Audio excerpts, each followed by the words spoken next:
ವೆನೆಜುವೆಲಾ ದೇಶದಲ್ಲಿ ಅಧಿಕ ಹಣದುಬ್ಬರದ ಬಿಕ್ಕಟ್ಟು ಎದುರಾಗಿದೆ. ಅದಕ್ಕಾಗಿ ಅಲ್ಲಿನ ಜನರು ಪ್ರತಿಭಟನೆ ರೂಪದಲ್ಲಿ ನೋಟುಗಳ ಕಂತೆಯನ್ನ ಗಾಳಿಯಲ್ಲಿ ಎಸೆದಿದ್ದಾರೆ.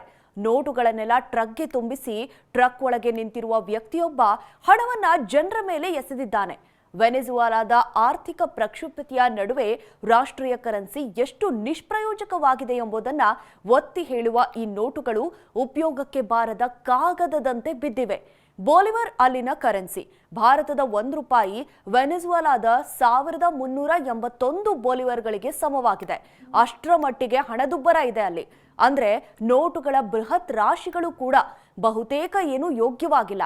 ಕನಿಷ್ಠ ಅದನ್ನ ಮೂಲಭೂತ ವಸ್ತುಗಳನ್ನ ಸಹ ಖರೀದಿಸಲು ಸಾಧ್ಯವಿಲ್ಲ ಅದರಿಂದ. ಹಾಗಾಗಿ ಅಲ್ಲಿನ ಜನರು ತಮ್ಮದೇ ಕರೆನ್ಸಿಯನ್ನ ತ್ಯಜಿಸ್ತಾ ಇದ್ದಾರೆ ಮತ್ತು ಅರ್ನ್ ಮಾಡೋದಕ್ಕೆ ವಿದೇಶಿ ಡಾಲರ್ಗಳತ್ತ ಮುಖ ಮಾಡ್ತಾ ಇದ್ದಾರೆ. ಹೆಚ್ಚಾಗಿ ಯಾವುದಾದ್ರೂ ಸಂಭ್ರಮಾಚರಣೆ ಇದ್ದಾಗ ಈ ರೀತಿ ದುಡ್ಡನ್ನ ವ್ಯಯ ಮಾಡೋದನ್ನ ನಾವು ನೋಡ್ತಾ ಇರ್ತೀವಿ. ಆದ್ರೆ ಇಲ್ಲಿ ದುಡ್ಡಿದ್ರೂ ಕೂಡ ಅದರ ವ್ಯಾಲ್ಯೂ ಎಷ್ಟು ಕಡಿಮೆ ಆಗಿದೆ, ಆ ದೇಶದ ಬಿಕ್ಕಟ್ಟು ಎಷ್ಟು ಆಳವಾಗಿದೆ ಎಂಬುದನ್ನ ಇದು ತೋರಿಸುತ್ತೆ.